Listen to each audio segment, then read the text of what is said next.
Good morning. And for those of you who are not part of our student body, welcome to Morehouse College, and most important, welcome to Reflections of Excellence. I am David Thomas, and I have the privilege and the honor of being the 12th president of Morehouse College.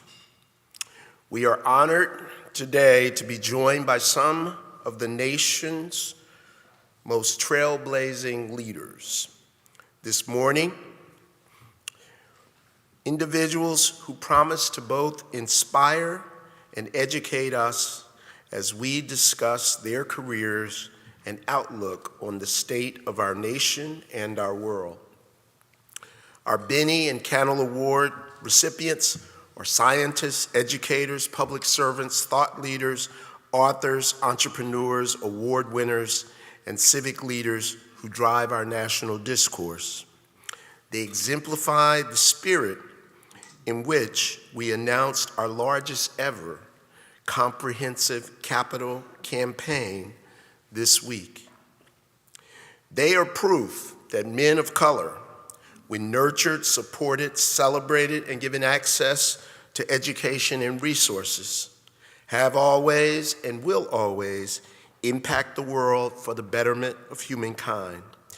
That is why we here at Morehouse are creating the campus of the future with the faculty of the future to educate the student body of the future in order to change the future.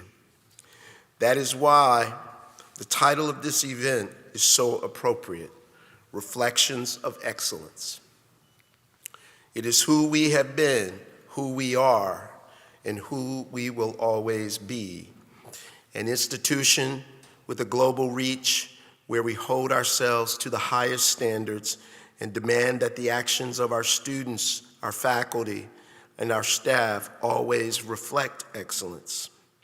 And that is why we have humbly but confidently declared that the world needs Morehouse now more than ever before.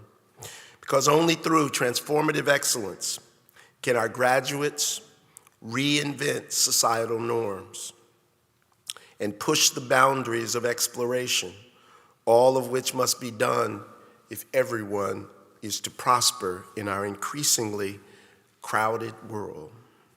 Our guests today have shown us how to reflect excellence, and so has our moderator. To lead our discussion, we are fortunate to welcome Daryl Forges to Morehouse. Daryl is a national correspondent for CNN, news source, CNN's network of more than 1,000 affiliates. Before joining CNN, Forges was a reporter for NBC in Miami. While there, he covered the 2016 election campaigns, hurricanes, and breaking news stories, including the Stoneman Douglas High School shooting tragedy and the Florida International University bridge collapse.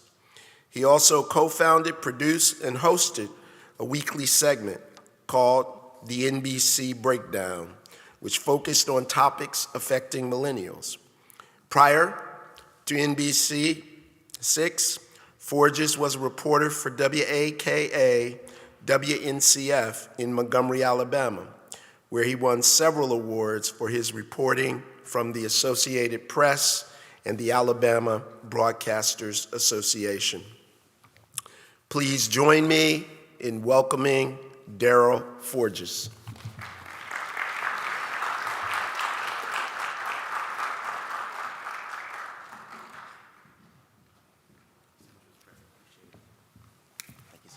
Take it away.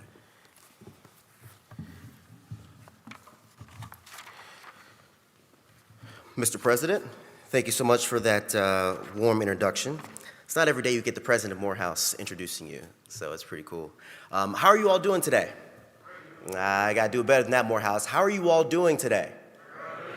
It is so good to be here, and as you see, our honorees are coming out today. Some amazing men, as you could tell, especially Morehouse men.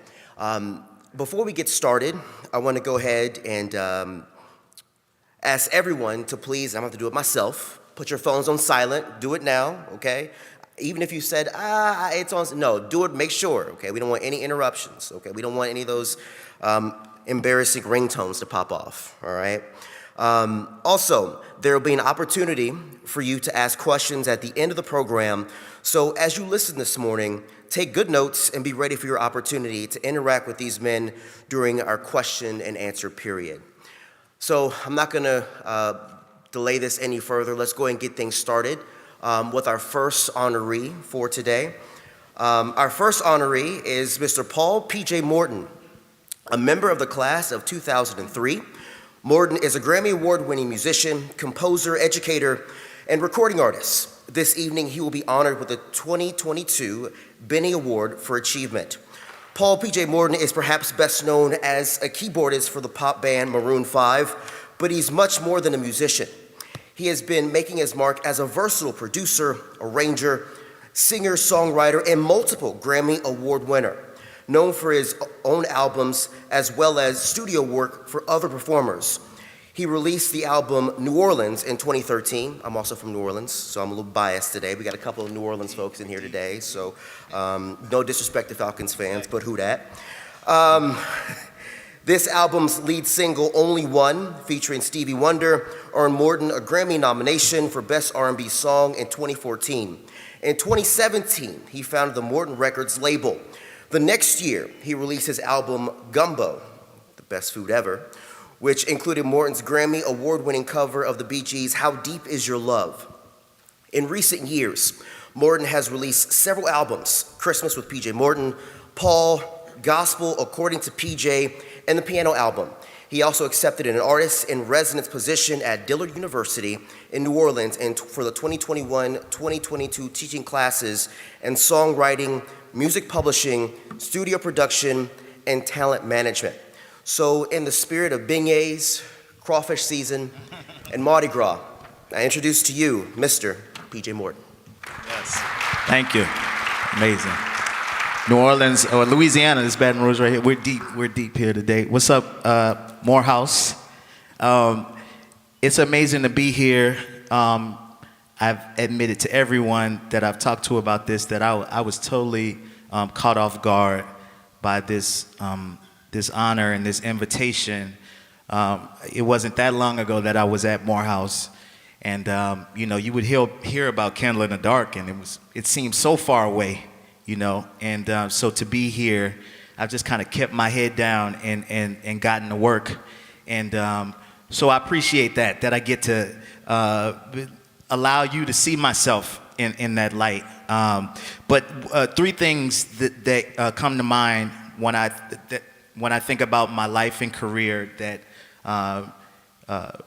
kept rearing its head and continues to, and that's preparation, persistence, and pivot. Preparation we know about. We're Morehouse men. I started very young in New Orleans. My first professional placement as a songwriter was at 16 years old. So I was in it pretty early, and I'm a preacher's kid. So the lowest hanging fruit for me was gospel music. So I started writing for anybody I could find in gospel music around me. And then when I came to Morehouse after my freshman year, because I was in LLC my freshman year. Shout out to LLC. My sophomore year, I moved off campus and I met this artist named India.Arie, and we connected, and that was my first mainstream placement out of my initial circle. In my junior year at Morehouse, that album won a Grammy. So I was ready to get out of here, to be honest with you, because I thought that I was already in my career, and I had prepared for that moment. I tell you, 16 years old to 21 years old, there were years in between. I think when we think about preparation, we prepare for something so big. We prepare for this one thing, my first album, or my first this, or the job that I want. But what we don't realize sometimes is that you got to continue to prepare, because there's going to be new levels, new challenges, and that's what I realized. I had to keep doing that. After I left Morehouse, I went on tour with Erykah Badu, and started to want to do my own albums. I was a songwriter. I had something to say myself. And as prepared as I was, nobody wanted to sign me. I was here in Atlanta. So Def was going, LaFace was going, all these labels, and nobody saw in me what I saw in myself. And that's where that persistence came in. I just kept going. And since I couldn't sign to a major, I just said, as a Morehouse man and being a leader, I said, well, how do people release records? If I can't go to this major label, and this, mind you, this is before independence is very popular now. People talk about being indie now. But when I was doing it, it was just because you couldn't get a deal. It wasn't cool, it wasn't popular, especially in black music. Of course, white rock bands, country bands, they understood independence and getting on the road, but as an African-American artist, it wasn't really popular. But I just set myself to it. I said, if I'm gonna get this music out, I'll do it myself. Started at Apache Cafe here in Atlanta and just really started building my following and stayed persistent at that, album after album. And then the labels came, and I didn't want to sign to them anymore because I started to figure out what I had inside of me.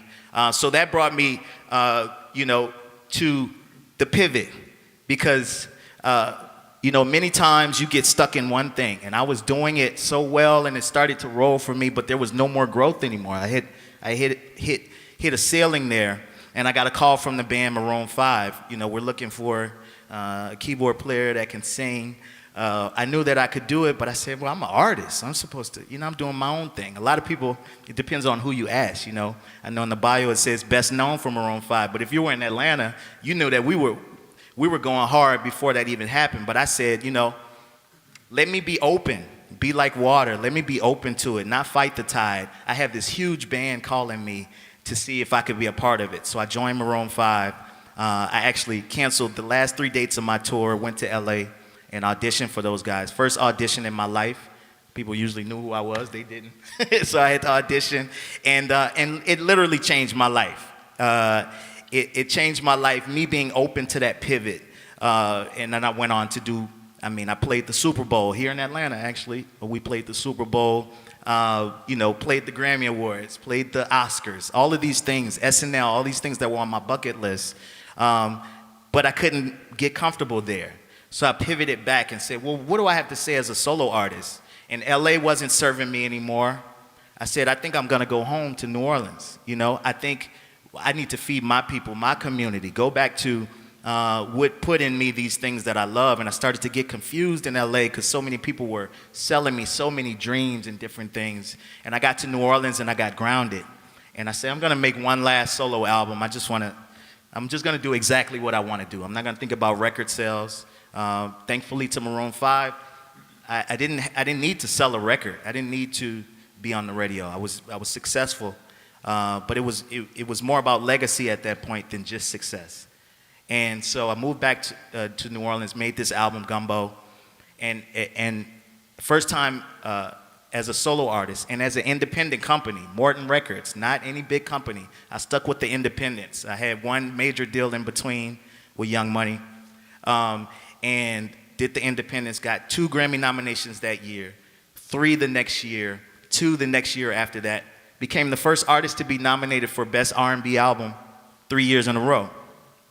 And I just look back, but I think we need to normalize losses and changes than just wins, right? Because nobody talks about the 10 nominations that I lost. My wife, she's not here right now, she'll be here tonight, but she would get mad, because I was losing. But I was able to understand the importance of pivoting and sticking to that persistence, that preparation, and that pivoting. So I hope you can take something from that. Much love.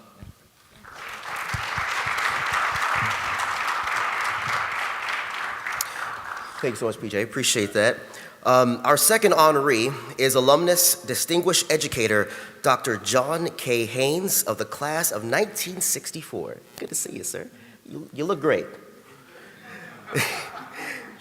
This evening, he will be honored with the 2022 Benny Trailblazer Award. Dr. John J.K. Hayes is an educator, academic administrator, former Morehouse dean, and renowned biologist and researcher, well known for discovering methods for the detection of and treatment of sickle cell anemia. He entered Morehouse College at 17, 17? 60, well, excuse us, and received his Bachelor of Science degree in biology from college in 1964. Following his years at Morehouse, Haynes went on to earn a doctorate of biology from Brown University in 1970. He also completed postdoctoral research at Brown, focusing on restriction enzymes and sickle cell anemia, things I do not know about. His interest in sickle cell anemia led to a second postdoctoral appointment in biochemistry at the Massachusetts Institute of Technology, also known as MIT. Haynes has been on the faculty at Meharry Medical School and Morehouse College, where he served as Dean of Science and Mathematics and created a program for high school students interested in medical school.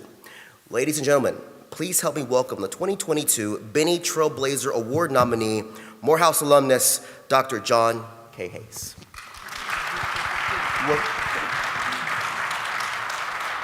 Thank you. So I've been very fortunate in this life, and when I talk about myself, I always begin with my family. So it almost seems that I was destined to be an educator. Both my parents were educators. My mother was a high school teacher and guidance counselor, and my father was president of the Louisiana Teachers Association. So education was much of what I heard about as I grew up. Now, I used to tell the story when I talked to students many years ago about how my mother helped me make the decision about where I was going to go to college. She actually made the decision for me. My mother went to Spelman's College, and before Spelman's College, she went to Spelman's High School. And then she came back and got a master's degree from Atlanta University. So I didn't have any choice about where I was going to go to college. I only applied to one place. But she knew what I was going to find. Benjamin Mays and Sadie Mays, his wife, were my freshman advisors. Imagine that. Legendary figure like Benjamin Mays, who was already legend in Black America and in the nation in general, was my freshman advisor. And I can remember vividly having dinner with him and his wife at mid-semester of my first semester at Morehouse. His home sat where neighbor Matt McVeigh Hall sits now. And so he was sitting right next to me. And he asked me, how are my mid-semester grades? And I said, 5 A's and 2 B's. And they were never that good thereafter. But that's an experience that I will never forget. So when I came to Morehouse, I wanted to be a physician. And so I majored in biology. But over the course of the years that I spent at Morehouse, I became interested in another career. I was very impressed by some of my professors at Morehouse. And so I'll give you a few of the names. Henry McVeigh. These are legendary professors in Morehouse history. Henry McVeigh in chemistry, Robert Brisbane in political science. And my own particular mentor was named Roy Hunter. So Roy Hunter was a biology professor, and he's not considered legendary at Morehouse because he only spent about 10 years here. But for those of us who came along in biology when Roy Hunter was there, we were all impressed with him, and that includes David Satcher. So when I got around to applying for what I was going to do in postgraduate school, I was still torn between medicine, and I'd actually started to think about the possibility of being a college professor.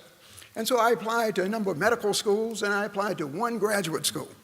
That one graduate school was Brown University, where Roy Hunter had received his PhD, and he encouraged me to apply. I was accepted at several medical schools, but chose to go to Brown University, primarily because Roy was my mentor. And so in the first year at Brown, something transformational happened to me. So instead of putting us into laboratories to begin doing research, we sat around for the whole year listening to professors come in to talk about their research. We were given lots of papers to read that we discussed among ourselves. We had to get up and give seminars to each other and professors. And for the first time in my life, I understood how we know anything. And that's been transformative for me because it's shaped how I think about everything. And so I'm always asking questions like, what is the evidence for this? How good is the evidence? Okay? And so that was one early point in my life that was transformative. So I received a PhD at Brown. in the field of developmental biology. It used to be called embryology. It turns out that that's the same field that Roy Hutter received a PhD in. Could be coincidence, or it could be something else. Now, during the time that I was working on my PhD, this new area of biology was dawning. It was called molecular biology. So we were beginning to understand for the first time the molecular basis of biological function. And it focused on DNA. And so scientists had begun to be able to activate and inactivate genes, to cut genes out of one cell and put them in another cell. And so when I finished my PhD, I said that I really need to learn this technology in order to study embryology, this very complex series of events that we go through early in our development. And so I did a postdoctoral fellowship at Brown just to learn those techniques in the laboratory of a molecular biologist. And so I spent a year just learning these important techniques. And during that time, I heard about sickle cell anemia for the first time. I thought for the first time. So, of all people, Richard Nixon made sickle cell anemia a mission of the country. He said that we're going to begin to work on this disease. And again, I thought I was hearing about this disease for the first time. It's a disease that affects disproportionately African Americans, and we had no treatment for it. And so I said, as soon as I heard about it, that this is something that I wanted to devote my research career. So I wanted to develop a treatment for sickle cell disease. And so after I finished that postdoc, as you've heard, I decided to do another postdoctoral fellowship at MIT, where I worked with one of the giants in the country on sickle cell biochemistry. And so we spent 2 years doing some really very interesting experiments. So during that time also, and this is just trying to tell you about all of the things, how they intersect and so forth, and you'll let me know when I'm getting close. But I fell in with a group of guys who were primarily postdoctoral fellows at Harvard Medical School and Harvard University. And so we started to talk, and one of the things that we began to talk about was the possibility of coming back to a historically black college as a group. And so we thought we needed a critical mass to make a difference.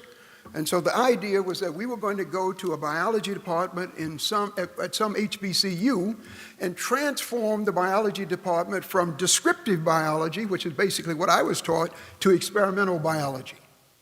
Okay? We thought that was a missing thing at historically black colleges. And so we started talking with the leaders at NIH in order to get a $2 to $3 million grant. And back in those days, $2 to $3 million was a lot more than it is today. And so we were trying to get that money to support this effort. Now, some of us also came to some of the historically black colleges and came back and reported to the group, and they said that the most receptive institution was Meharry Medical College. Now, as it turned out, we didn't get the grant, and you know what happens when you don't get money. The group fell apart. But 2 of us went to Meharry, and we shared a laboratory. He was a neuroscientist. I was a biochemist working on sickle cell anemia. And we stayed at Meharry for 5 years doing, I think, some good experimental work. And then we left. He went to the University of Illinois in Chicago. I came back to Morehouse.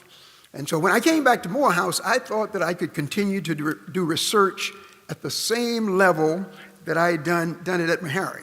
And I was quickly disabused of that notion, because I began to realize that undergraduates had much greater needs. I couldn't spend most of my time in my laboratory.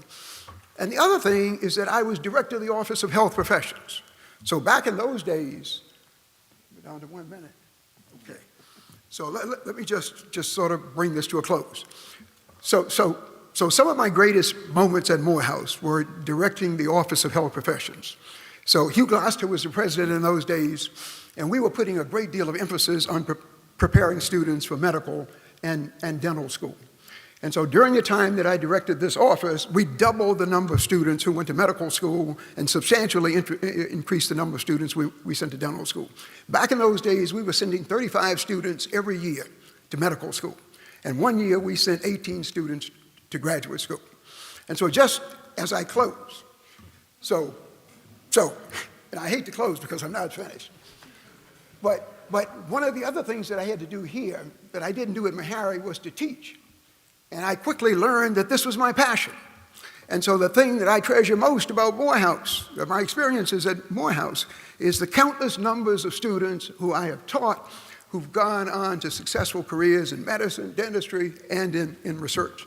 Now, just in closing, I would say that the one thing that I did not plan on early in my career was being an administrator. But after directing the Office of Health Professions, I became the chair of the Department of Biology, and then I became the Dean of Science and Mathematics. In graduate school, we called administrators paper pushers. And so in graduate school, it's all about doing the science. But I've come to appreciate, because of the footprint that I've had at Morehouse, how important administrators are. And so many of my good experiences at Morehouse relate to being an administrator and helping to shape the STEM environment. Thank you very much. Sorry about that, sir.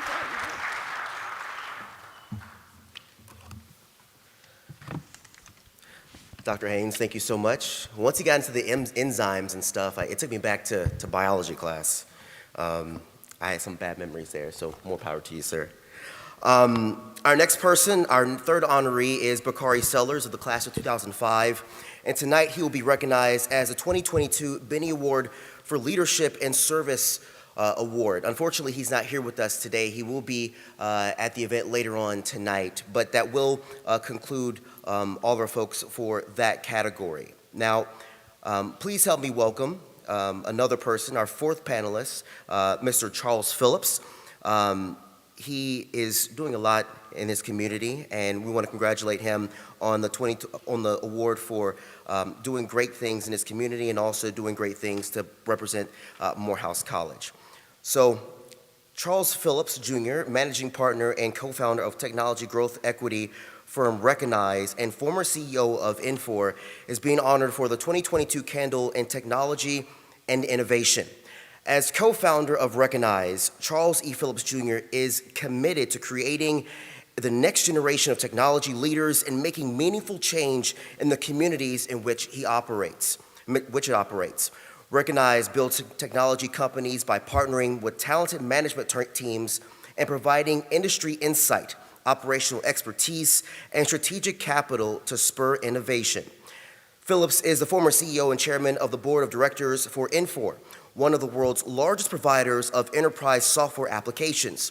In addition, he is the former president and member of the board of directors of Oracle Corp, as well as managing director at Morgan Stanley, where he also served on the board and was an institutional advisor all-star. So talk about all-star break.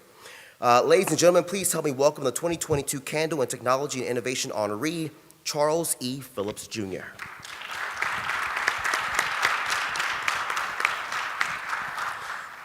Well, hello, Morehouse. It's good to be back in town here, and this is always coming home for me. I went to high school here in the Atlanta area, as did my wife there, where we met in high school here.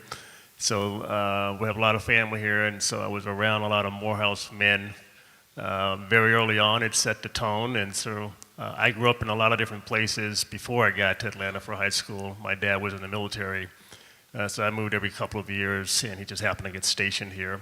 But I lived in Spain and a little bit in Germany, North Carolina, Virginia, on and on, like a long list of places. So growing up like that, you tend to meet a lot of people, and you either have two reactions. Some people withdraw from it, and they don't like it at all.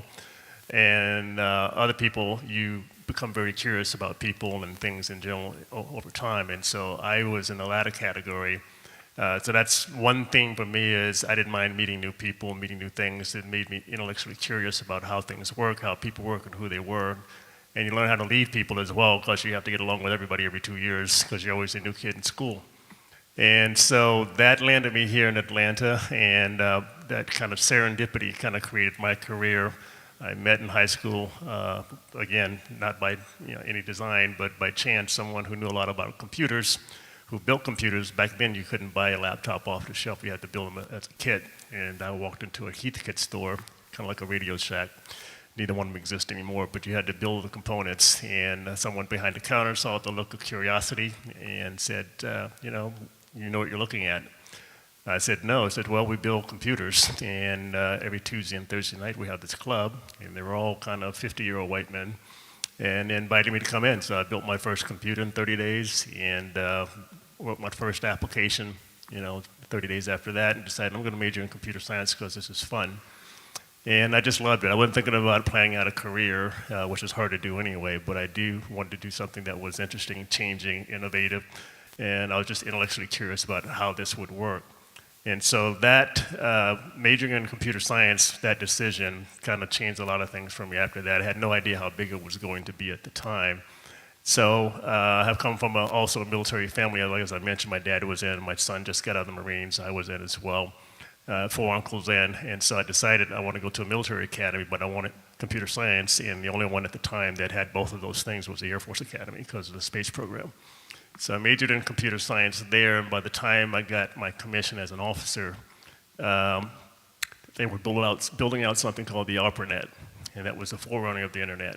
So the ARPANET was built by the military for communications, really for a nuclear war. So the way the internet is built, you send messages out, it's called packet switching, it breaks them up into small pieces and they reassemble and they find their way back on the other end depending on what part of the network is up and running. That's the resiliency of the network is why the military designed it. And so that and how you had to put computers together so they could communicate, all those things were built by the military. And so by the time I got out and went to Wall Street, I already knew what the internet was, I'd already used it. And so it became popular later. And I ended up financing a lot of those companies at Morgan Stanley and companies before that. And then one of the gentlemen I met doing that early on when they were a small company was a guy named Larry Ellison, who also was pretty technical. And he liked the fact that I was technical and could explain it to people. And he liked the fact that I spent many years, 9 years, leading people. And so I became president of Oracle for about 8 years, and we tripled the size of the company there. And then I got recruited to be essentially CEO of another company, a $4 billion company called Infor. Ran that for 9 years, and I took that because I saw the opportunity again to move what was in on-premise applications to the cloud. So the cloud is based on the internet, and people at that time, this is 15 years ago or 14 years ago, didn't believe you could run complex software in a third-party cloud on the internet, and I knew you could because I saw it 20 years ago.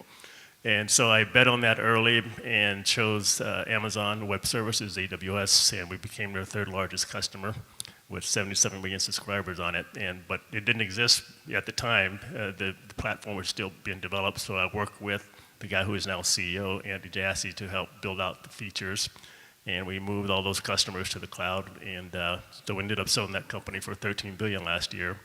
We grew that.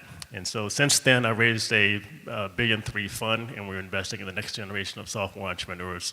And I want to make sure that this next generation, where they're in the room, there's a lot of people that look like me in there. I never saw that in my career. I was usually the only one in the room for most of my career. And now, people that look like us know about this sector. We're purposely trying to make sure that as we develop and grow these next generation of companies, that people of color are in them and hopefully running most of them. And so we have the means to do that. We know how to build software. We know how to, what customers want. And so we want to take that expertise we've gained over, me and my partner, over 35 years of doing this and see if we can do it a little bit differently there. But the key to all of my career was, one, being eager to learn, whether it's about people or about how things work, just intellectually curious.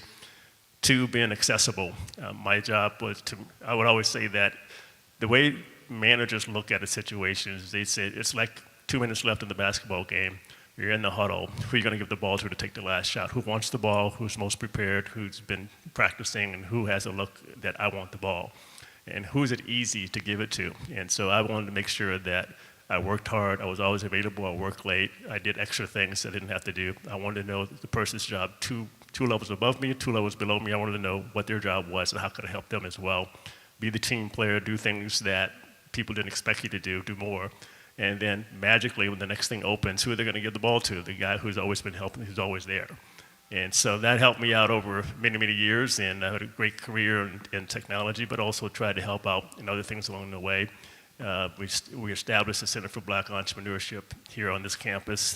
That came from an idea, me talking to venture capitalists who I knew over the years, and they told me that, this is right after George Floyd. They said, it's not that we don't want to finance black entrepreneurs, there's no pipeline, we don't see them. We can't create them out of thin air. I said, well, that's what you do for a living. You create entrepreneurs. You know how to do that. You're just not around black people.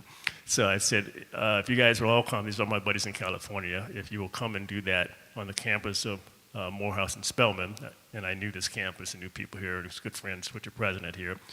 Called them up to say, let's do it. And so we're far along now. We raised about $50 million to essentially create a center for entrepreneurship so the VCs and private equity firms can come teach here, finance the companies you guys come up with, and then we're going to have an evergreen fund to invest in the ideas that you come up with going forward. And so that's off and running. We've announced that. The first courses should be taught in the fall.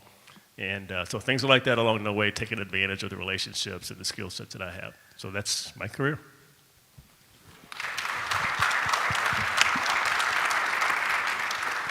Thank you so much, Mr. Phillips, which we've done for Morehouse and continue to do. But I just want to make sure, you said that when you were younger, you built a computer in 30 days? Oh, many. Well, excuse us. Sorry. Clearly, I am not doing the right things in my life. Thank you so much. Our fifth panelist is Dr. William Bill Picard.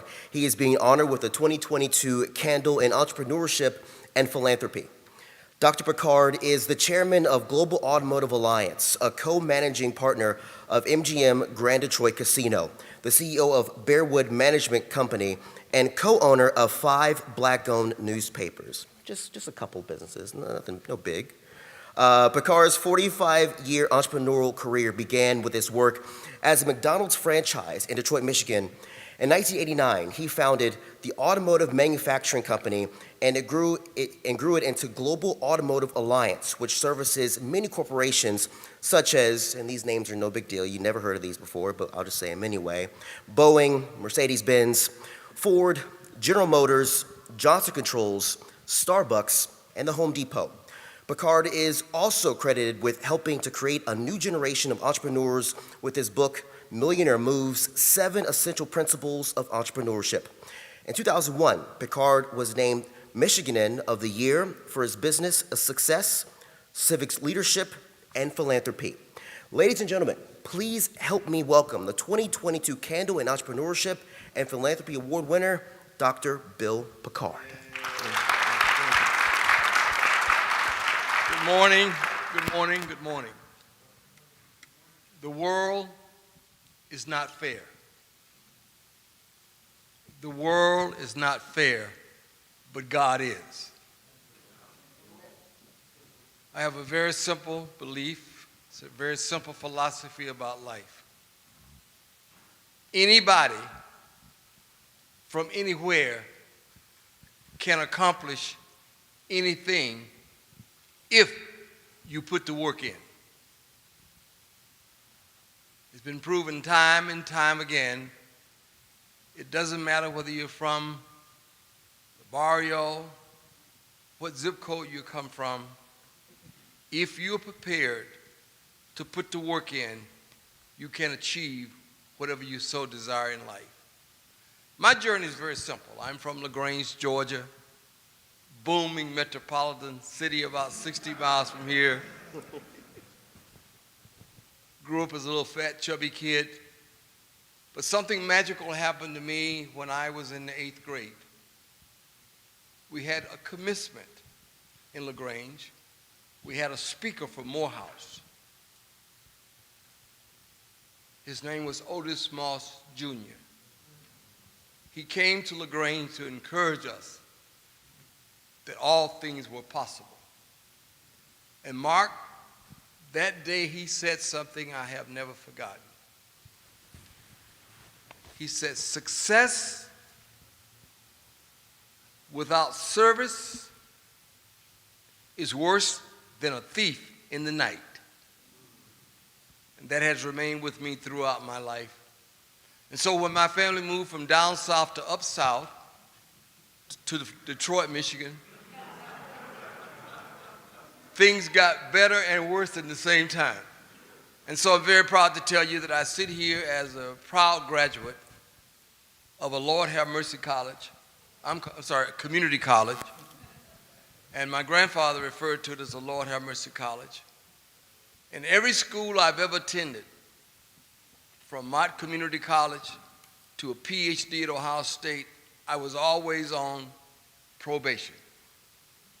But it's not where you start, it's where you're going. And I'm very proud to tell you that I am a social worker with a PhD And the only job I ever wanted in my life, the only job I ever wanted in my life was to be the CEO of the National Urban League. And that guy got my job.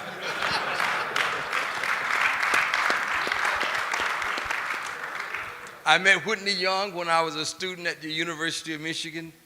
He was a bigger-than-life personality, and I knew that one day I was going to have that job. Well, God takes his own turns, and I wound up in Cleveland working for the Urban League. But after that, there's a Chinese proverb that says, as one eats, the appetite becomes wetter.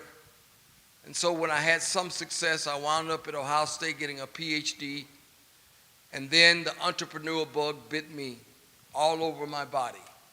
And I became one of the first top 10 guys in black McDonald world to get a franchise in Detroit, Michigan in 1971. So I'm a seasoned citizen. But the good news is that I didn't stop there, that in 1985 I became an automotive manufacturer thanks to, again, the Urban League movement.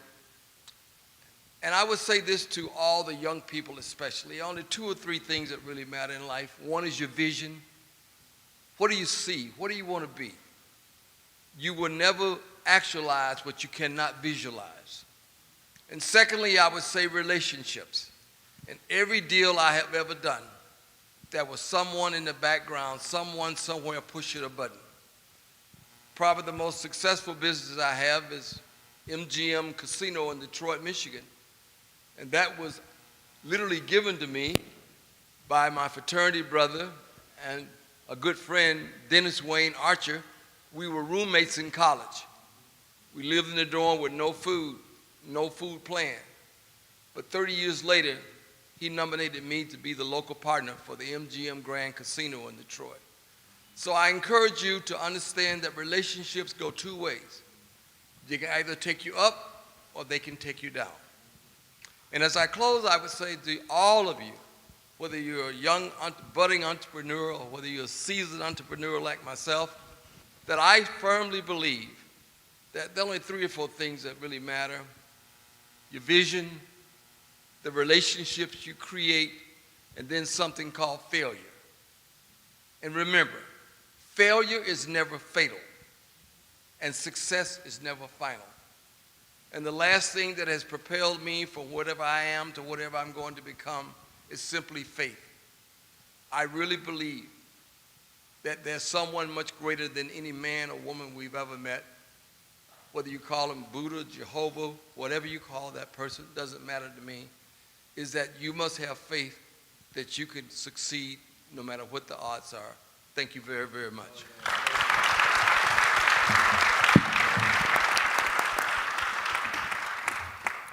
Alrighty, going from one Picard to another. Our 6th panelist is Cincinnati businessman and philanthropist Judson Picard, brother of Dr. Bill Picard, and is also being honored with the 2022 Candle in Entrepreneurship and Philanthropy. Over a career of more than 40 years, Judson Picard has owned and operating multiple McDonald's franchises through Picard Enterprises with his wife Donna and 3 sons. He is a member of the National Black McDonald's Operators Association, which strives in ensuring parity and give guidance to others.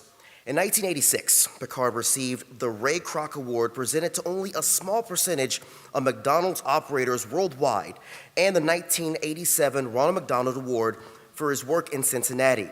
He is a 2021 Jenny E. Lane Legacy Society inductee at Lane College, a Hall of Fame inductee, and the Greater Cincinnati Northern Kentucky African American Chamber of Commerce, as well as a 2020 inductee in the Cincinnati Black Business Hall of Fame. Ladies and gentlemen, please help me welcome the 2022 Candle in Entrepreneurship and Philanthropy Award winner, Mr. Judson Picard. Thank you. Thank you. My path was just a little different. I wanted to be an entrepreneur as soon as I came out the womb. At 6 years old, I got my first job. My job was going to the store for the card players up the street. In the summertime, they would play cards outside. And I would, on my way to the store to pick them, the chips and drinks up, Mrs. Trailer, this is a senior, stopped me and said, "Boy, bring me some items back." I said, "Okay, no problem." When I got there, the card players gave me money, and Mrs. Trailer, I couldn't hardly wait to get home to tell my mother and show her the money I had made. And she said, "Boy, where'd you get this money from?" I said, "I got this from the card players, and I got this from Mrs. Trailer." She said, "Look," she told me something I never forgot. She said, "You don't charge people for everything that you do for them, and you never charge seniors." And from that day going forward, when I got in junior high, all the way through my senior year, I would wear a tie at least 2 days a week. When I wasn't wearing a tie, I would keep my shirt buttoned. And my cousin said, "Boy, why are you walking around like that?" But I couldn't tell him I want to be a businessman. And that's what they wore in LaGrange. So leaving LaGrange, going to Lane College, I was there looking at people who I was going to hire in my business. And I never told them. But when I learned about that, I knew at some point I could never get this person because this person wanted to be in a box. And the other one, they would never work for me. Who are you to want to hire me at that stage, not even knowing me? So we finished that piece. I go to Milwaukee. I worked in the public schools there for 7 years. And I didn't like it because you were paid on a scale. There was nothing in place to pay you if you did better than someone else. So I told my colleagues, I went to Detroit to talk to this guy here. He said, "Well, there's a Dino Pizza that's hiring people. They want people to be franchisees." I said, "Okay." He took me to a party down at the Civic Center. And on my way back, I called him. I said, "Bill, that's the way I want to live when I grow up." And right away he said, "If you do, you should forget about Dino Pizza and let's go talk to McDonald's and move to Detroit and let's learn how to do this business." That's exactly what I did. Again, a lot of my colleagues still thought McDonald's was a joke at that time. So all my high school buddies, my best buddies, after I got in, we went to this guy's house in Detroit and sat down. We mapped out a plan. One lived in Nashville, one lived in St. Louis and Atlanta, and within 12 months, these guys was training in McDonald's to become operators. And when you decide to go in business, please talk to someone who's in a similar business, because you learn a lot that you didn't know, and some of the things in the manual that you get, they can't tell you. And you have to be ready to do business wherever you're given an opportunity. Again, they can't tell you again how you're going to fit into that situation. But if you realize that this is a real opportunity for you, someone not liking you or not speaking to you, but they're buying your products, you just smile and you continue. Because the first thing you should do, for that person I was looking for at Lane to work for me, I wanted someone to take my place, because it's not a business if I have to go to work every day and run that business. And when you are looking for someone to do that, you find somebody that was hungry. They don't have to be from LaGrange. like Bill was, and I was, just find somebody that's hungry, similar value, who wants to do more as to report to somebody else. And that's good for some of us. But those of you who would like to pursue a business career, that is the way that you can approach it. Thank you.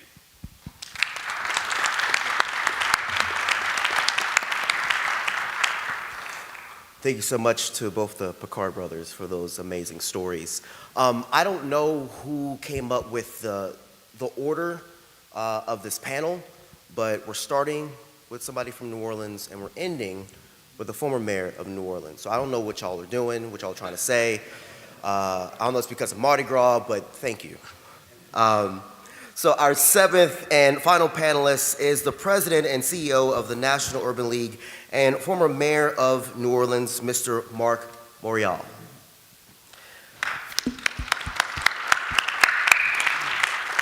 Who is being honored with the 2022 Candle in Leadership and Civic Engagement. The National Urban League is the nation's largest historic civil rights and urban advocacy organization.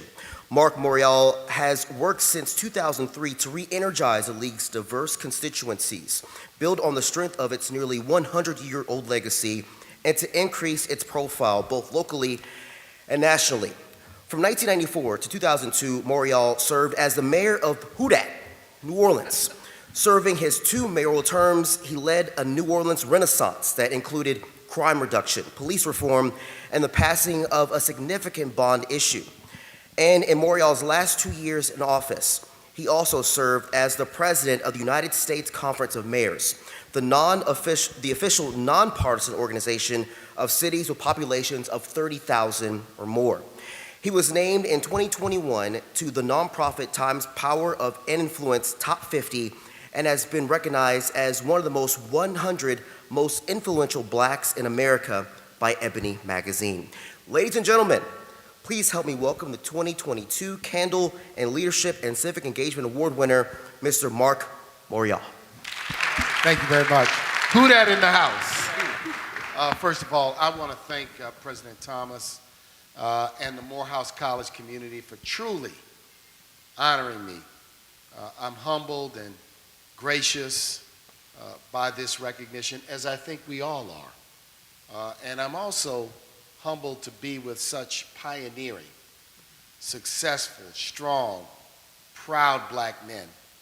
I also want to thank my childhood friend, Winston Burns, who has never forgiven me for not joining him here at Morehouse College as a student many, many years ago. But let me just offer a couple of thoughts, and I want to begin with a story. I finished Georgetown University Law Center in 1983. I went back to New Orleans and joined a major law firm. I was the first black lawyer that law firm had hired.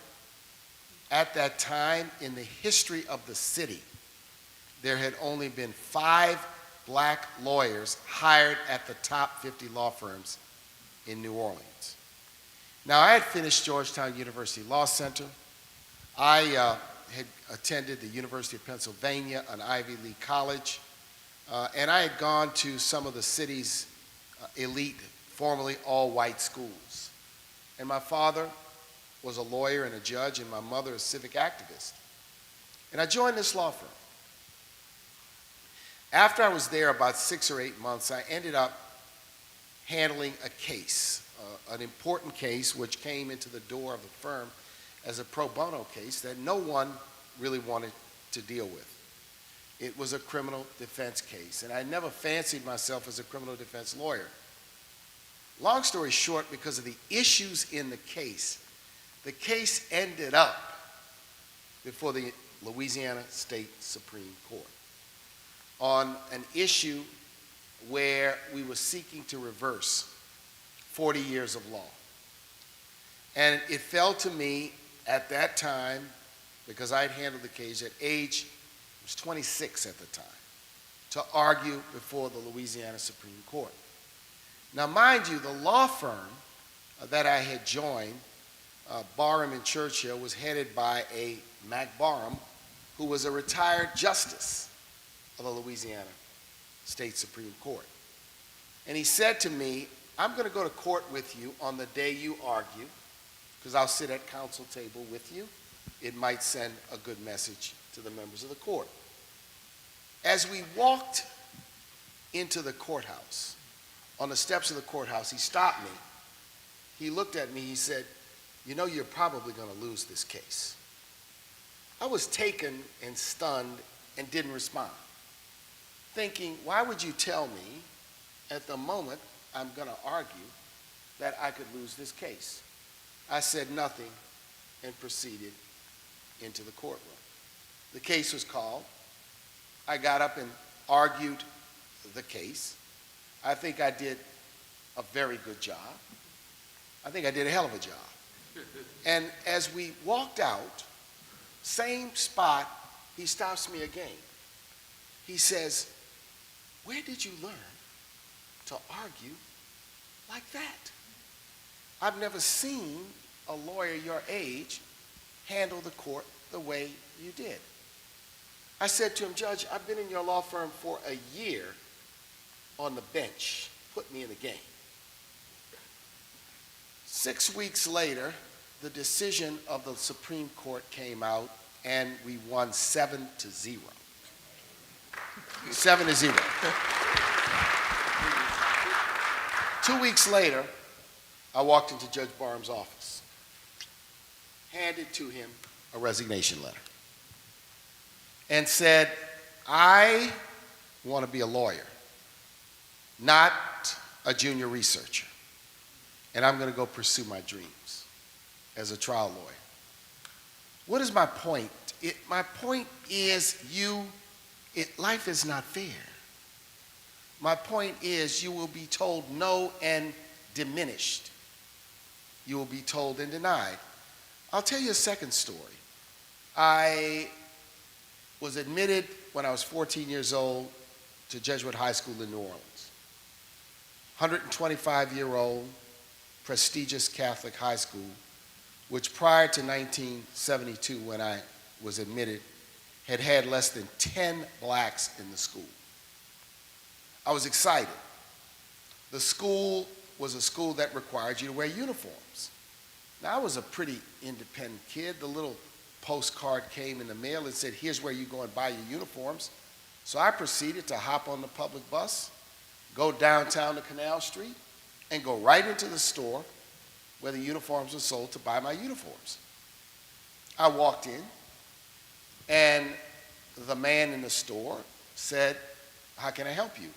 I said, I'm going to be a student at Jesuit High School, and I'm here to buy my uniforms. He looked at me and said, there's no way you're a student at Jesuit High School. In fact, I don't believe a word you're saying, and I don't have any uniforms for you. I proceeded, of course, at that age, 14 years of age, not knowing how to respond back to this older white man except to turn around and walk out. And I said, one day, I'm going to run this street. I'm going to own this business. What are the points of these stories? You will be diminished.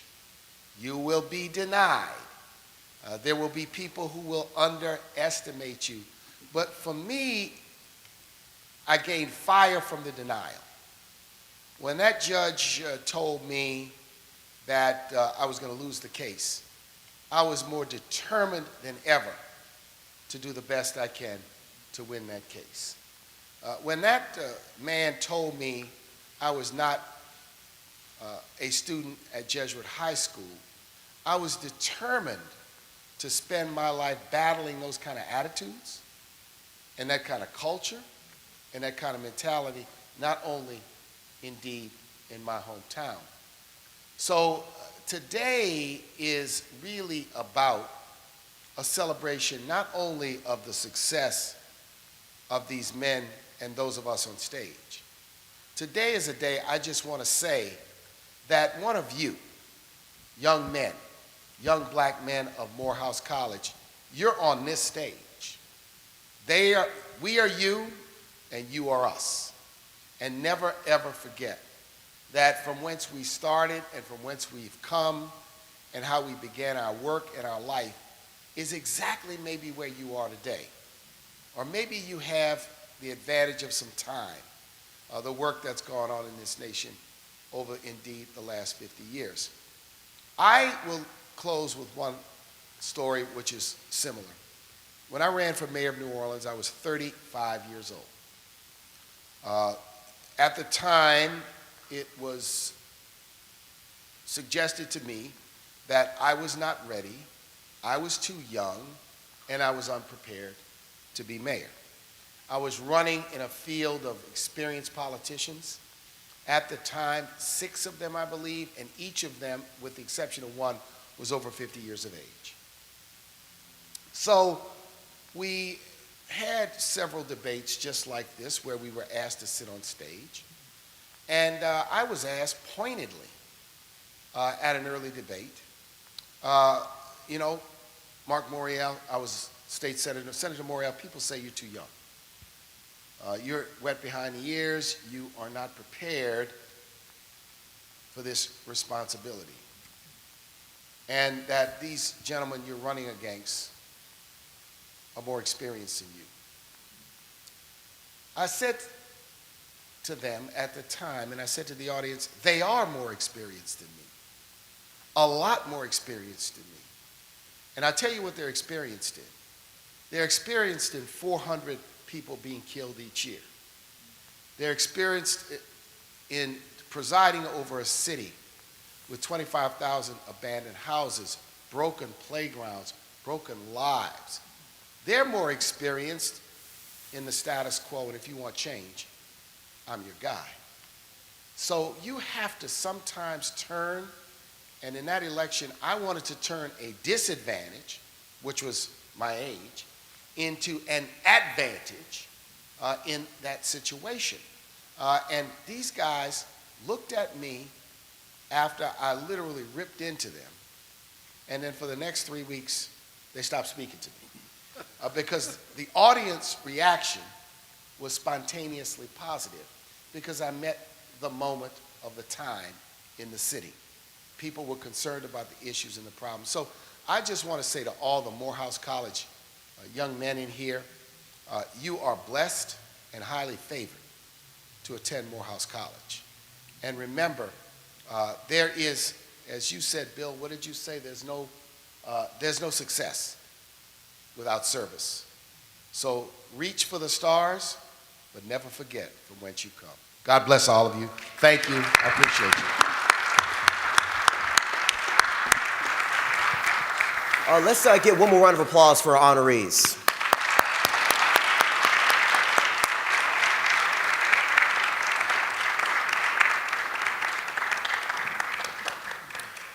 All right, now it's time for questions. We will have mics in the aisles coming up in just a moment. Don't be afraid. This is a safe space, especially for us black men. How many safe spaces do we truly really have for black men to really let their guard down and ask questions to people who've been there before, right? And just as they've all said before, they've sat in these same seats as you all have. And so if you have any questions for them, don't be afraid to ask them. And I want this to, me being the moderator for this, I want this to be an all-out discussion. So if you do have a question for one specific person, address them. Give us your first, your last name, where you're from, what year you are, your major, and ask your question. We're not asking for any commentary, nothing extra. This is a panel discussion, not a Pentecostal church. So let's keep it straightforward. But I also want our honorees, if you feel as though that you want to add on briefly to a question or to a response of any of your fellow honorees, we can do that. So don't be afraid to go up. But I have the honors of starting it off first, okay? Mayor, I got to start off with somebody from New Orleans. Today, or really this is this, I call the season of State of the Season, right? Where mayors give the State of the City address. Governors give the State of the State address. And of course, coming up pretty soon, the president will be giving the State of the Union address. We always hear, especially the president since 1776, start off the State of the Union with, "The state of our union is strong." something to give encouraging signs or the realities of the state of the city, the state, the union, of what's been going on in the past, the present, and of course what the plan is moving forward in the future. So my question to you is this. I want you to fill in the blank and briefly tell me why. The state of black men today is blank, and tell me why.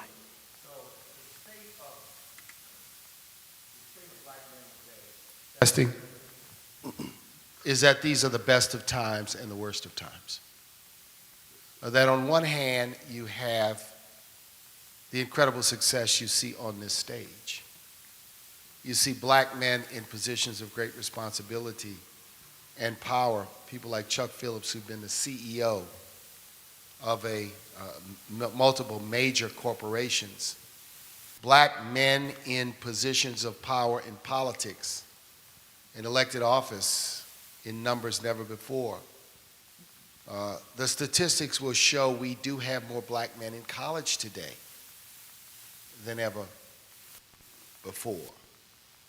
But we also have too many black men incarcerated. We have too many black men who are both purveyors of and victims of violence, of gun violence. We have a wealth gap where black men, when it comes to their income and wealth, lag far behind the mainstream of America. So these are the best of times and the worst of times. We have lower unemployment than we've had historically coming out of this, but lower home ownership rates. This contradiction of terms for black men in America today. And it is extremely challenging and troubling that now, some 60 years after the civil rights era, that we have stubborn and difficult social and economic problems.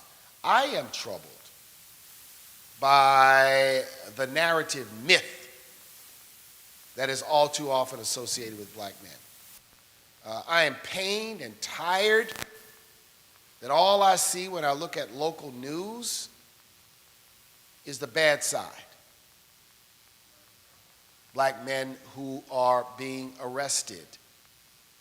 I don't want to hide the problems we face, but I want to elevate the successes as well, the tremendous successes that we have in our community as well. So I view it as the best of times and the worst of times. Thank you so much. I appreciate it. And if we look over to the right, our right, we have our first student. Can you please tell me your first, your last name, where you're from, your year, your major, and directly who your question's for? Yes, hello all. Jalen Greer, Senior Business Finance major from Atlanta, Georgia.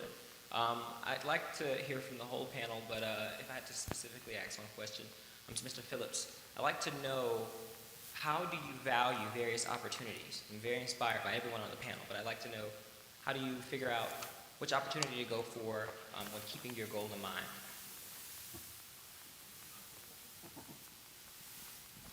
I never took a job for money. I always took it for, is it interesting? Will it expand my horizon? Where am I going to learn a lot? Does it have purpose? And do I like the team? Are these good people to work for? And I figured if those things were there, I would become my best self in that environment. But I had to be excited about what I was doing, or else I wouldn't be able to do it well. And if those things were there, nothing's perfect. You're gonna take a decision, which means there's an opportunity cost. You didn't do the three other things. You can't second guess yourself. Once you're in it, you go for it. You make the best decision you can at the time, and if you have to call an audible later, you do that, but you got to be all in. That's the way I viewed it. Thank you. All right, our next student. Good afternoon. My name is Matthew McLaughlin. I am a senior business marketing major with a minor in sales from Prince George's County, Maryland. And my question is basically to the whole panel. Excuse me, but so for someone who is about to graduate in May, thank the Lord, but for someone who's like about to graduate, what would be your advice, just life really? Let's start with PJ.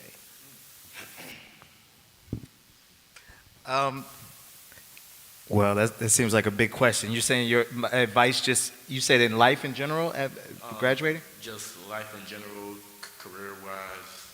Yeah, I mean, I think for me, because I was a marketing major as well, but I was already, as you heard, I was already in my field.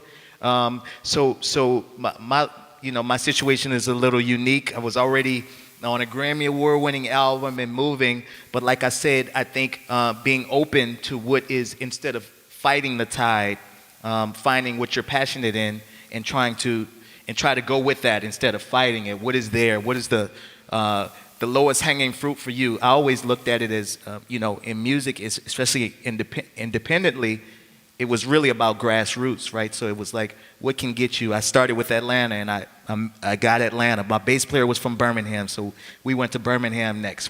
The singer was from D.C., so we went there. So I always look what is around me and see what resources are there, and look at it as swinging from one tree to the other. So before you look away, see what's there right around you. That'd be my advice. Does anybody have anything they want to add to that? So I would emphasize following your passion. That's really important. But the other thing that I would say is that over the course of your lifetime, you're going to have numerous opportunities. And so you will decide to go in one direction at this point, another direction at another point. It's important that you be prepared to make those adjustments. And so one of the points that I wanted to make is that, at Morehouse, this is a liberal arts education. And one of the points that I have made to students over the years is that this is the last time in your lives that you will have all of these experts in all of these different areas to help you develop your philosophy of life and to better prepare you for the world of work. So I hope that you've taken advantage of this opportunity. And as you go through life, it's going to be important for you to actually seek out people who can actually advise you. And the final point that I would make is that collaborations are really critical. So putting together 4 minds or 4 brains is far better than one. So if I were you, as I go forward, I'd be looking for others who have similar ideas, who I might pool my ideas with to put forward a stronger whatever it is you want to do. I would just add that my father gave me advice early on. He told me to do things where I could be measured, where there was a performance, where there was a benchmark. So I did things with rules. Programming, either the program worked or it didn't. Law, either you won the case or you didn't. Finance, either you made money or you didn't. So if there's a scoreboard, you don't have to count on people liking you and political things or whatever it is, how people get ahead. I wanted to be able to point to the scoreboard and say, that's what I did. Is it good enough or not? There's no debate over that. So that was my strategy. That led me to more technical, obviously, things doing that. But on the other hand, technical things were clear. Some great points made right there. Thank you all so much for those great, insightful answers. Our next student. Good afternoon, gentlemen. How are you doing? My name is Robert Leonard Pinkney. I'm a sophomore finance major with a minor in computer science and technology from Chicago, Illinois.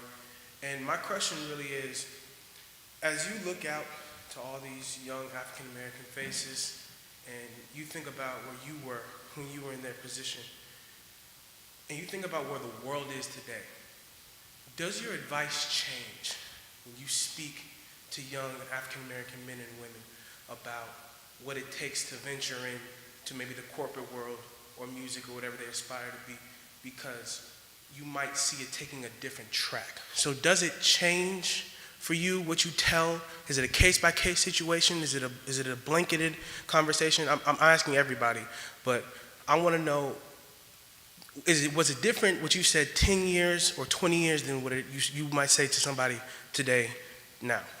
Let's start with that. First off, that's a great question. And let's start off with one of the Picard brothers. I would suggest first, one or some of the things you can do now. Look at your credit. Look at what you're buying on credit. Look at credit card debt that you might have. And I would be very, very careful how much of that I acquire prior to going out, looking for a job, whether it's your business or a corporate job, because either one of them are going to require that you show them your credit rating. Anybody want to follow up with this, PJ? Yeah, I will, because in an ever-changing business, you know, I mean, when I was at Morehouse, that was on MySpace, you know what I'm saying? Like, went from CDs to streaming. We're at NFTs now. Did you say MySpace? I did say MySpace. Did you have the top 10 I had friends? my top 8. My Like, top 8, yeah, hurt was some feelings solid. there. Yes, but one thing that Mr. Ricard said, nothing works but the work, and that doesn't change no matter what you're in. It's going to be your work ethic in those relationships. That's not going to change either. People will always be people. And when I think about companies, when I think about CEOs or any company I'm dealing with, that person is always a human that I'm dealing with. So how do I connect to a human? And I think if you stick to those two things, work and relationship, to piggyback on that, that remains consistent. Things will always change around you, which is why you got to be willing to pivot. But I've been able to make it from CDs to streaming to now vinyl is back. But some of those fundamentals do not change. So I would focus on the fundamentals because those are the things that give you longevity, as opposed to what is happening in the moment. What's the flavor of the month, you know? Anyone else like to add? So I would say that, and I've been around for a long time, that opportunities are greater today. I think that computers have changed everything. And so as I talk to students on the campus, I hear frequently about new work ideas that they have. So you have the opportunity nowadays, I think, to create a new job, a job that has not existed before. So I think in general that there are many more opportunities, and we ought to be attuned to them. We ought to be looking for niches that are not occupied necessarily by too much competition, okay? And so this sort of reflects your ideas and your preferences and a need that you see that society has. That was a great question. Thank you so much. Thank you, gentlemen. Alrighty, our next student. Hello, good afternoon. My name is Preston Daniel, freshman business administration major from Atlanta, Georgia. First, I just want to say thank you all for everything you said today. Definitely learned a lot. My question was for Dr. Bill Picard. You said that you got your PhD at Ohio State. I was curious, for one thing, what your PhD was in, and also, as a businessman, how has that PhD helped you in your career? I was at Ohio State, and my last degree was in psychology and organizational behavior. And I would say that it helps me. I read a lot. I'm a prolific reader. Every day, every night, every morning, I'm reading. I'm not concerned about where the hockey puck is. I'm concerned about where the hockey puck is going. So I always want to be ahead of the curve. And there are all kinds of peer articles. Flipboard. I love Flipboard because in 30 seconds I can read 4 or 5 different things every morning when I wake up at 4:30 or 5 o'clock or 6. So I just think it has prepared me to be able to absorb a lot of data. I'm in several different kinds of businesses, drastically different businesses. But I learned the basic things are true, P&L wise, people, leadership. I always say that I don't bet on the horse. I bet on the jockey. Horse eat grass. Jockey want filet mignon, Dover sole, and things of that nature. So I'm just sort of a basic person when it comes to learning and new ideas. Thank you. Thanks so much for your question. Now for our next student. And by the way, you all are asking some really good questions. Thank you so much. Next student.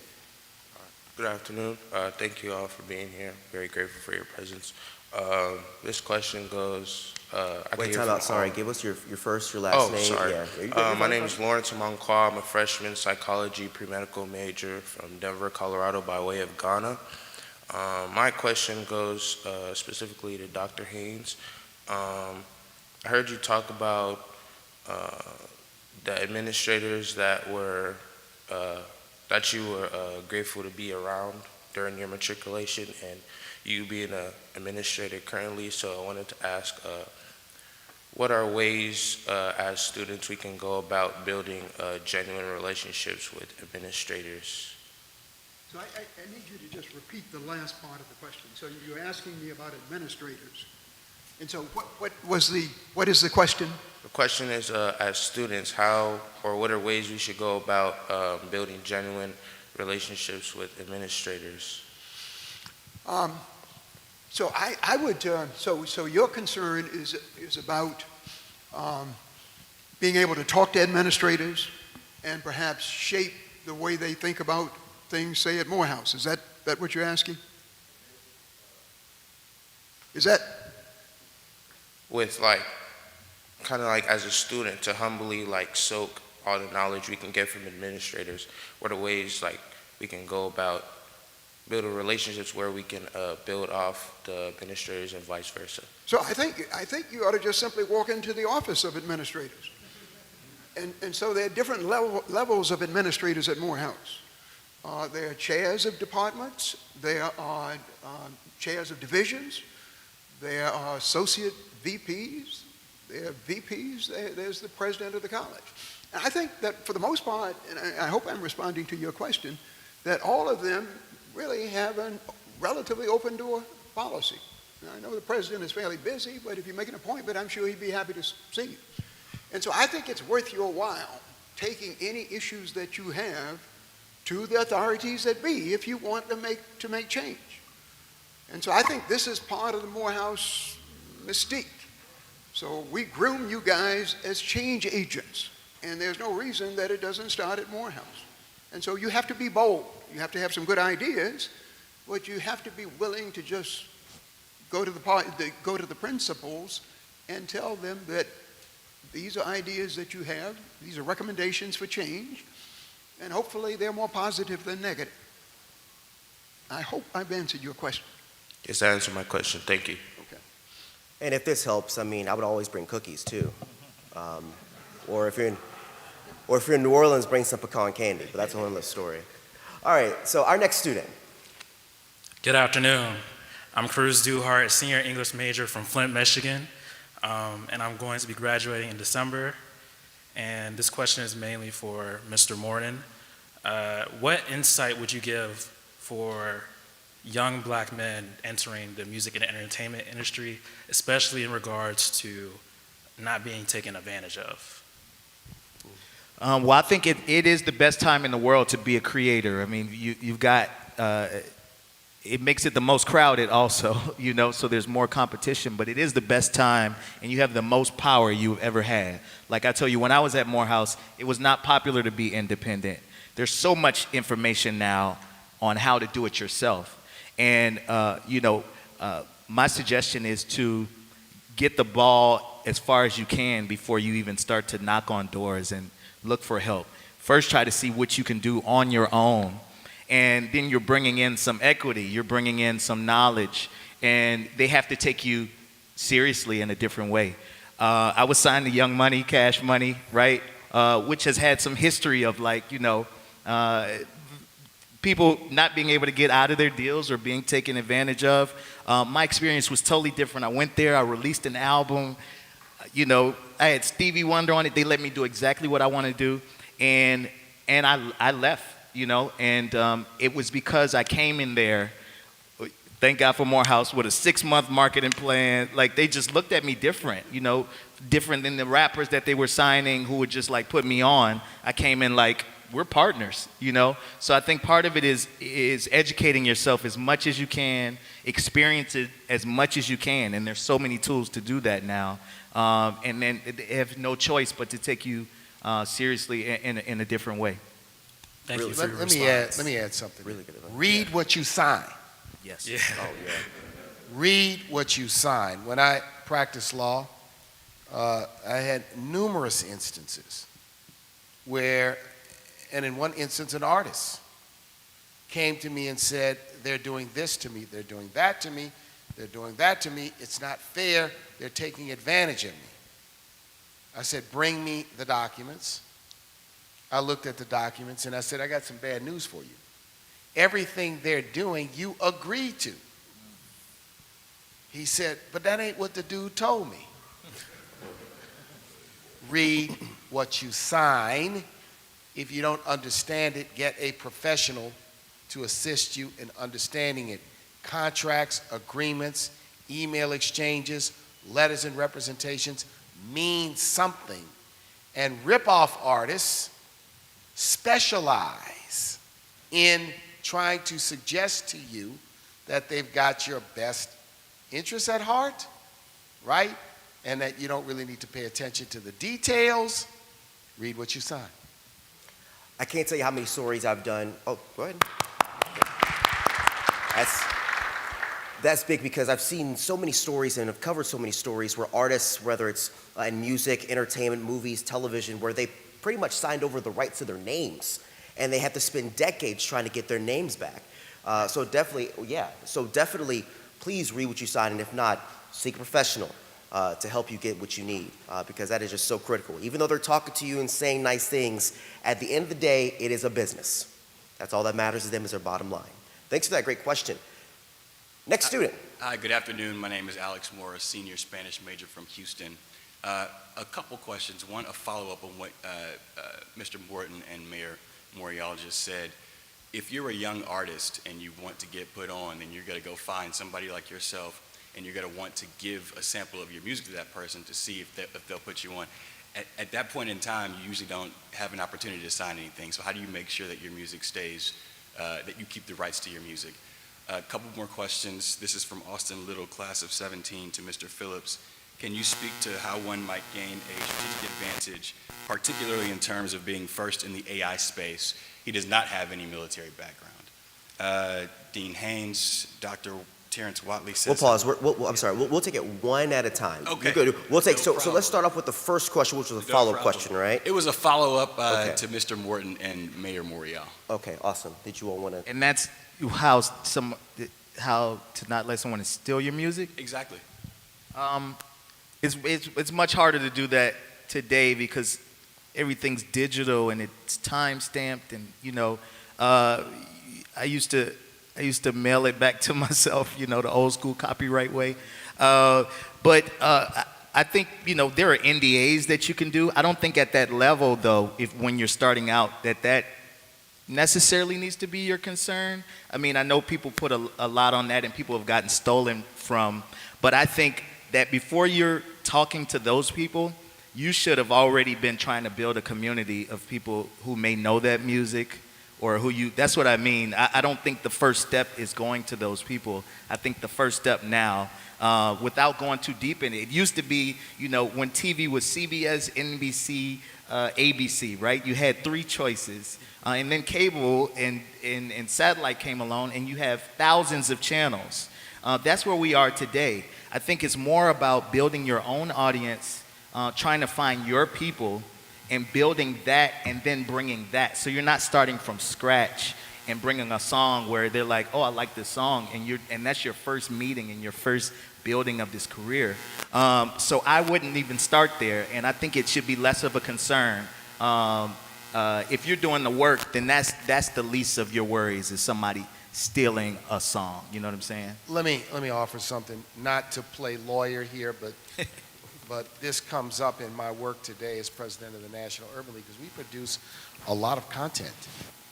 I've had to file 2 to 3 lawsuits in the last 10 years against people trying to steal our logo, steal our tagline, etc. So the best legal protection you have is copyright and trademarks. But what you can do is on anything you produce and you share, you can put a disclaimer that says, all rights reserved. This is the property of blank, and no reproduction, commercial use, transfer can be done without the express written consent of blank. That tends to put someone on notice that that property belongs to you, that intellectual property, those lyrics, that music. And so this is something I think people should consult legal counsel about. I think PJ is right because of the digital world. We're much more informal in sending things to people and texting things and transferring a file. Hey, what do you think? Take a look at this. I had a friend of mine who was in the movie business. He put a script together for a movie many years ago. He brokered it, he sold it, he shopped it around. It never got picked up. 10 years later, he goes to the movie. And he's sitting in a movie. And he says, oh my God, this is my movie. Because the movie house, I believe it was Sony, had kept the movie in its archives, repurposed it, changed the name, changed some characters, and commercialized it to their benefit. Now he went and got counsel, went and got a lawyer, and entered into a settlement with them because he had documented the transfer of his intellectual property. So this really, really gets under my skin, because coming from a place like New Orleans, the history for many, many years was of black artists getting their music ripped off, stolen, and commercialized by others all too many times. So they say this at the beginning of a fight. The referee comes out and what does the referee say? Protect yourself at all times. Do what you have to do to protect your valuable intellectual property. And so there are what I call low-grade ways to do it and more sophisticated ways to do it. But do not be naive that the ripping off of intellectual property is not alive and well. Look, they'll take your stuff and it'll end up in China, right? It'll end up in Asia. You will never, ever know about it, and someone will have made millions off of it. So protect yourself to the best of your ability at all times. Now, I know you had some other additional questions, right, from other students, correct, that you had? Well, that was a follow-up. I just had, to the last guy's question, I just had one question for Mr. Phillips. Go ahead. In terms of gaining a strategic advantage in the AI market, would you have any suggestions as to how one might do that without a military experience? Sure. Before I answer that on the last question, I'm also the chairman of the Apollo Theater, so we deal with this issue all the time because of the history of the artists that get ripped off and the Apollo itself. So we have a whole legal committee of pro bono lawyers, and artists call us all the time with that problem, and they always help them out. We have artists in residence that need help, and so everything they tell you is correct. Protect yourself at all times, but if all else fails, call the Apollo. They will deal with it because they want to help. On AI has advanced so far, artificial intelligence, so far now, where the ability to deploy the technology is no longer the issue. There are model building tools, there's big data, BigQuery on Google, there's all these powerful tools that are out there, and more people can access the raw technology. So that's not the constraint. The constraint is data, because these tools are only as valuable as much data they have to analyze. That's why this facial recognition controversy, because it doesn't realize black faces, it can't really recognize them. That's because all the models were trained on pictures of white people. And so until you fix that, so one advantage is if you can find data sets that most people don't have access to and get it at scale and then train the models, that's your advantage. It's the data that's missing, not the actual technology. Thank you. Great questions. If I could, one thing about, because I just want to be very specific, because when brand new artists come over prepared or like overly, like this is my, legally, I know that's what the attorneys do. When there's no relationship yet, it's like, man, I don't even care about your song yet. You know what I'm saying? I don't know who you are yet. So I think you do have to do that. And there's somebody who just ripped off, Her's Focus song. He just won like $3 million because it was on the internet and they could timestamp it. So I was just saying that there's more ways to show that it was yours first. But when you're a new artist, I've had it happen all the time where people come and they're like, hey, just make sure, and they're super by the book. And you got to understand that the music industry is more about relationships than just black and white. All right. Yeah. Awesome. Question? So these are going to be our last questions up here. Actually, ask one question and to one of our honorees. Yes. And honorees, if you could limit your responses to 60 seconds. Thank you.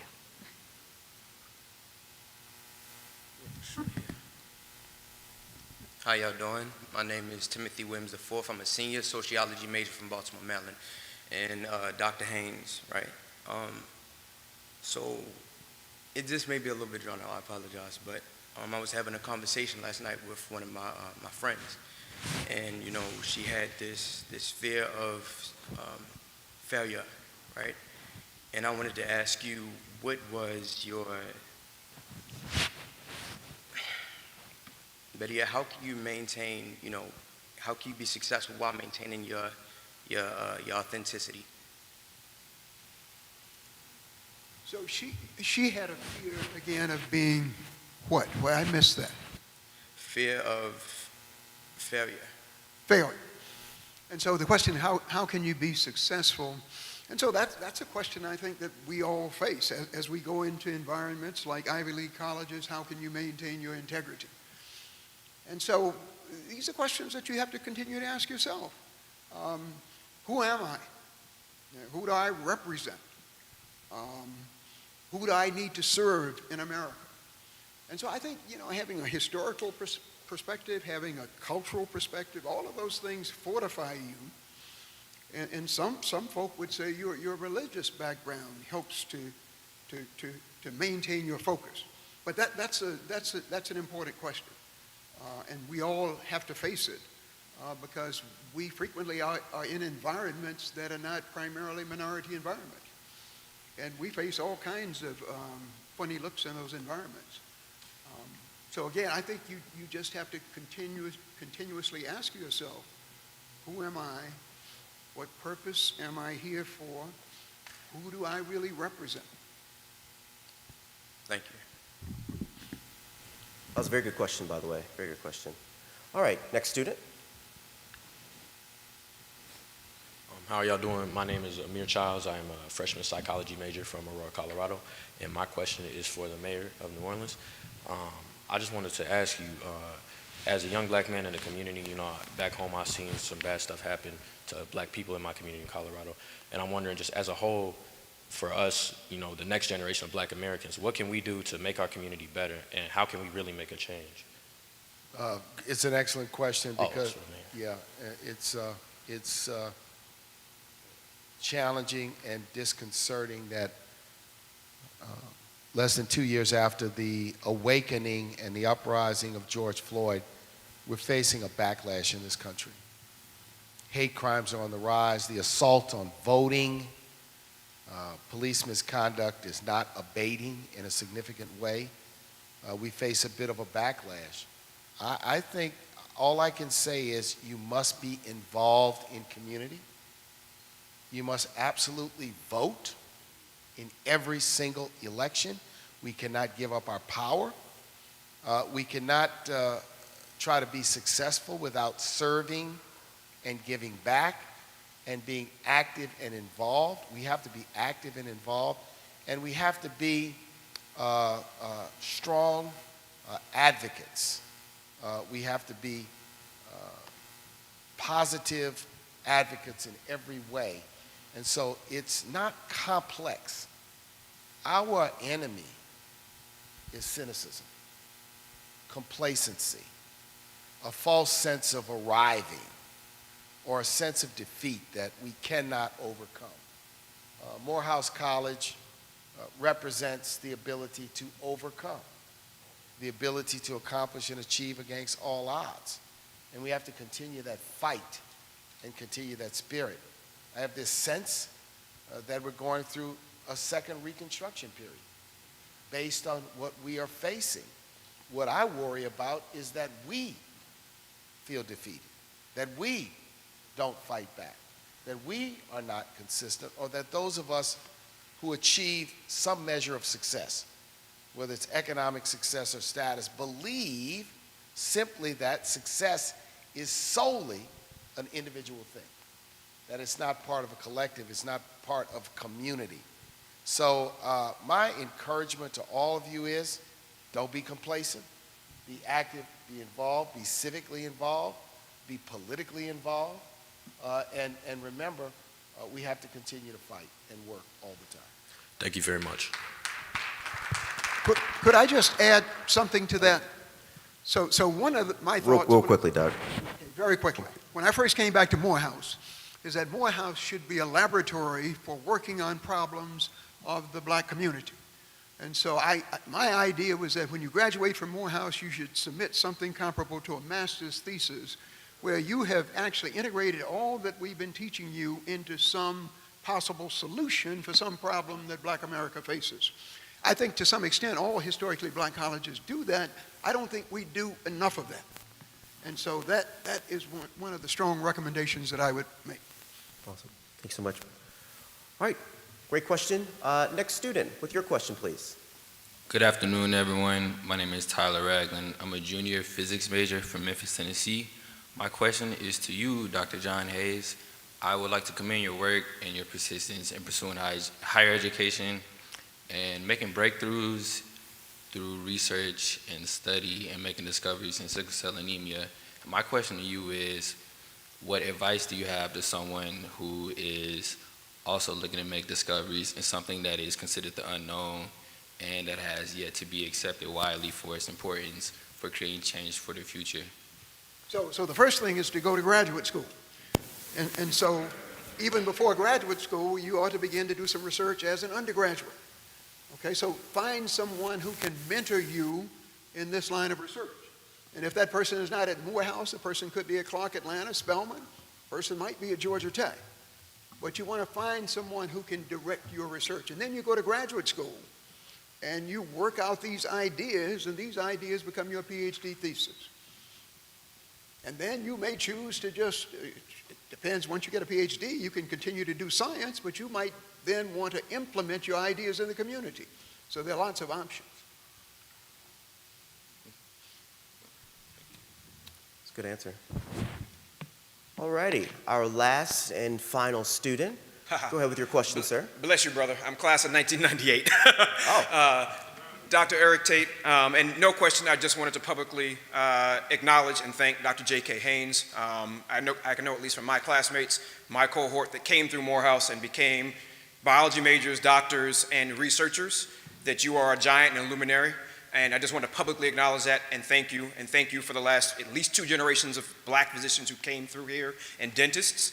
We know that Dr. Blocker got a lot of the shine, but we knew that you put the infrastructure in place and made sure that that fell through to the rest of us. I just wanted to publicly thank you because your teaching in cell biology for me got me to the point where I was ready to go to medical school. And I just wanted to thank you for that. Thank you. Alrighty, so we have about 5 minutes left before this wonderful panel discussion concludes. Did you all enjoy yourselves? Did you all learn a lot today? Awesome. Before I close things out, briefly, for each and every one of you, I wanted to give you all an opportunity to give these students just something really quickly, a piece of information, piece of advice that they can carry once they leave these halls today. Starting with PJ, something really quickly, and going down the line, I'll give you about 30, 45 seconds apiece. Okay. Starting with you, go ahead. I can only speak from my experience, but I say to try to find the thing. It can take the longest, but once you unlock that, find the thing that makes you authentic, makes you an individual, and that will last throughout your life because there's only one you, and I think when you try to be something else or, someone else, you miss all the people that you're supposed to connect with and to touch. So find the thing that makes you unique and lock in on that. And so I would say take advantage of this liberal arts environment. And so first of all, understand what we mean by liberal arts and how important that is to your overall development as a human being. And so one of the problems that I've encountered with science students is that they don't take the general studies curriculum courses very seriously. And I have to remind them that we're not a vocational college. We're not here primarily to prepare you for a career. We're here to prepare you for life. And the point that I made earlier is that you will never be in another environment where there will be so many specialists in religion and philosophy and sociology who can help you work out important ideas. And so take advantage of that. Come to class ready to have a serious discussion with the people that are teaching you, and go looking for faculty members who may not be teaching you, just to answer some of your questions. I would say focus on building relationships now. The best leaders I've known connected with people in a special way and inspired them. And relationships are like bank accounts. You keep depositing and giving, and you build up goodwill. It can't be always you drawing from that account. So always do more for other people, and then when you need them later, they won't have a question at all about helping you because you've done for them over and over and over again for a long period of time. So try to make sure you build those relationships, but make it valuable for the other person to know you. I would say relationships, up or down, they'll either take you up or they'll take you down. And secondly, never give up. Never give up.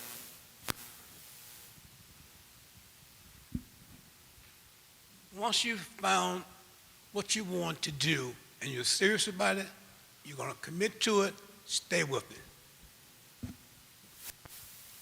You have only just a minute, only 60 seconds in it. Forced up on you, you can't refuse it. Didn't seek it, you didn't choose it. But it's up to you to use it. You will suffer if you lose it. Give account if you abuse it. Just a tiny little minute, but eternity is in it. That's Dr. Ben Mays.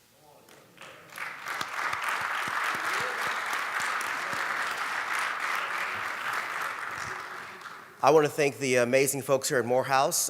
President Thomas, where are you at, sir? Thank you so much for having me here to be a part of this amazing panel. Thank you all so much, honorees. Looking forward to seeing what else is in store for tonight. And I guess, I might as well have a little something to say too. A saying that I completely go by for the past, I would say, 15 years of my life is, if it's meant to be, it's up to me. If it's truly meant to be for you to do certain things in your life, your career path, in your personal life, it is truly up to you to make those things happen. I'm not supposed to be here today. As soon as I came out of the womb, just like many of y'all, really all of us, I had 2 strikes against me as a black man growing up in an impoverished home in downtown New Orleans, Louisiana. And from going from that to being the first male in my family to attend and graduate from college, to not knowing what my future was going to be, to interviewing Oprah, covering the White House, talking to presidents, this has truly been an honor to stand on these sacred grounds of Morehouse College. So thank you so much for having me. Look forward, hopefully, one day coming back. You all have a great day. Enjoy the rest of your weekend. God bless. See you all soon. Thank you.